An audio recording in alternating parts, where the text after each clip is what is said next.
লাউ পাতায় সিদ্ধ ইলিশ ভর্তা এর আগে আমি শর্ট ভিডিওতে দেখিয়েছি। অনেকের অনুরোধ ছিল এটা ব্রড ভিডিও দেখানোর জন্য, তাই আপনাদের সঙ্গে শেয়ার করলাম।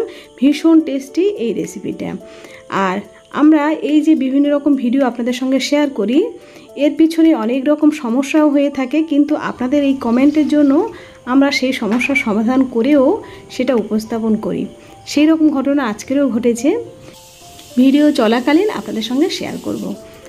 লবণ হলুদ দিয়ে এইভাবে আমি একটা লেজা আর একটা দাগা আমি নিয়েছি ইলিশ মাছের, এটা আমি সিদ্ধ করে নেব। আপনারা চাইলে দুটো দাগা নিতে পারেন বা দুটো লেজ নিয়েও করতে পারেন। তারপরে ইলিশ মাছ সিদ্ধ হতে বেশিক্ষণ সময় লাগে না, মিনিট 5 সাথে হবে, এরকমভাবে সিদ্ধ করে নিতে হবে। একটু উল্টে দিতে হবে, দিয়ে সিদ্ধ হয়ে গেল।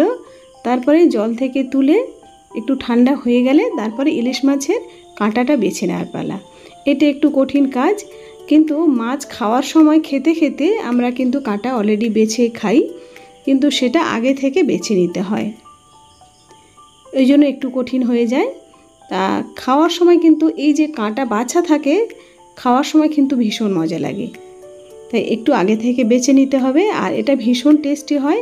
আপনারা বাড়িতে তৈরি করে তারপর আমাকে কিন্তু কমেন্ট করে জানাবেন যেটা কেমন হয়।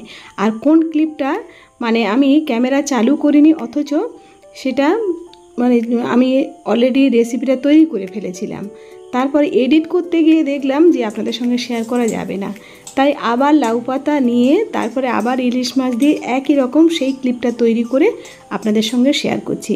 আমার মতো হয়তো অনেক ইউটিউবারদের এই একই সমস্যা হয়ে থাকে, অনেক সময় ক্যামেরা অন করতেই ভুলে যাই। দেখুন এখানে পেঁয়াজটা অন্যরকমভাবে কাটা আছে, আর যখন ভর্তার একেবারে শেষে দেখবেন, যখন আমি খুলব তখন দেখবেন পেঁয়াজটা অন্যরকমভাবে কাটা আছে।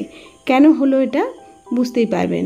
ইলিশ মাছ দিয়ে কাঁচা লঙ্কা তারপরে লবণ দিয়ে এটা আমি মেখে নিলাম, আর সর্ষের তেল দিয়ে মেখে নিলাম, নিয়ে লাউ পাতার মধ্যে এটা আমি মাখিয়ে নিচ্ছি।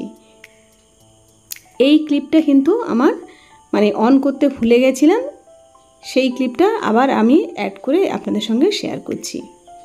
এরকম অনেক ভিডিও আমি করেছিলাম, রান্না করে যাচ্ছি কিন্তু আমি ক্যামেরাটাই অন করিনি। তারপরে আবার সেই ক্লিপটা নিতে হয়।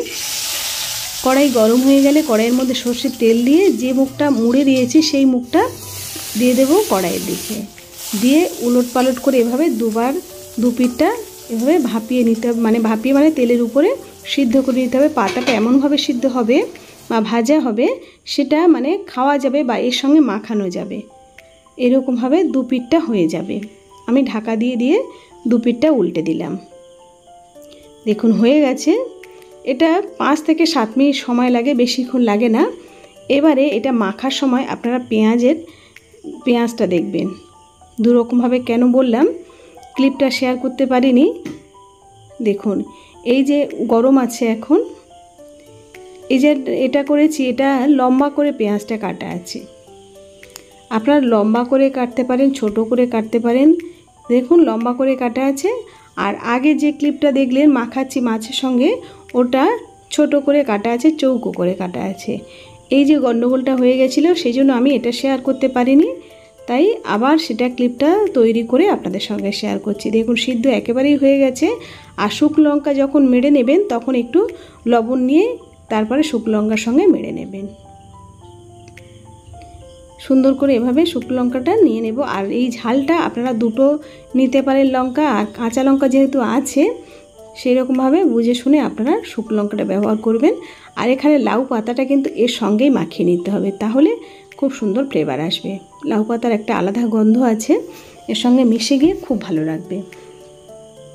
এভাবে খুব সুন্দর করে মাখিয়ে নিচ্ছি। দেখুন এমনিতেই দেখে মানে লোভ লাগবে, এতটাই ভালো লাগছে। আর এটা যদি গরম গরম ভাতের সঙ্গে হয়, সত্যি কথা বলতে 1 থালা ভাত খাওয়া হয়ে যাবে, আর কিছুই লাগবে না। আর এই পাতাটা আমি হাত দিয়ে একটু এভাবে, গরম আছে এভাবে মানে কেটে কেটে নিচ্ছি পাতাটা।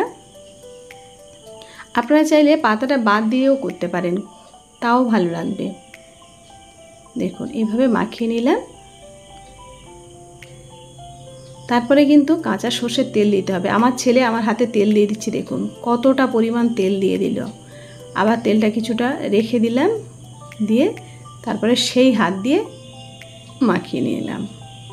এরকম হয়, ভিডিও চলাকালীন কতই কিছু না ঘটে। কেমন লাগলো আজকের রেসিপিটা? যদি ভালো লাগে সাবস্ক্রাইব আর লাইক করতে ভুলবেন না। আর আমার চ্যানেলটায় সাবস্ক্রাইব যে বাটন আছে ওটা প্রেস করে অলটা প্রেস করে দেবেন, তাহলে নিত্য নতুন রান্নার রেসিপিগুলো আপনার কাছে খুব সহজে পৌঁছে যাবে। আর এইরকমভাবে গরম গরম ভাতের সঙ্গে সার্ভ করুন। ভালো লাগলে সাবস্ক্রাইব আর লাইক করতে ভুলবেন না। আপনাদের অসংখ্য অসংখ্য ধন্যবাদ।